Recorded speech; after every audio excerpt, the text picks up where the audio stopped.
شادي محمد سرحدي د اسلامي امارت یو پخوانی سرتیری و. هغه 10 کاله مخکې د ماین په یوه چاودنه کې خپلې دواړې سترګې له لاسه ورکړې. په 2014 کې زه مجاهدینو په صف کې وم، چې بیا پر ما ماین راپټاو شو.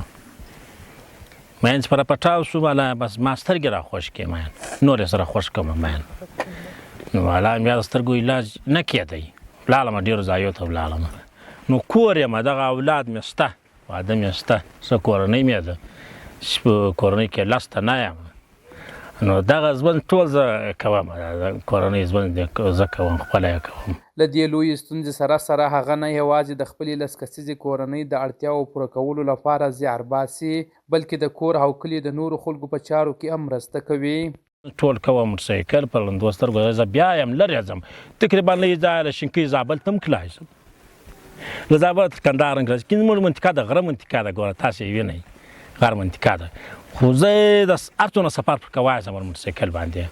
رهنما خو نه یې، ما سره دا کوچنۍ لور ده کوچۍ، څه شوه دغه لور راسره یي، تر مخ تر سره سپاره یي، بالا خو نو دغه بله کوچنۍ یا بس دا راسره سپاره یي په موټر کې، تر مخ د لور راسره سپاره یي. بالا بس الله تعالی بس دا دغه راکړی ده، بس ځم غټ سفر کوم داسې. که څه هم معیوبیت او معلولیت د انساني ژوند ډېری چارې ستونزمنې کوي، خو د سرحدي په څېر خلکو اراده کړې چې هرې سختې ته یو حل لاره پیدا کړي.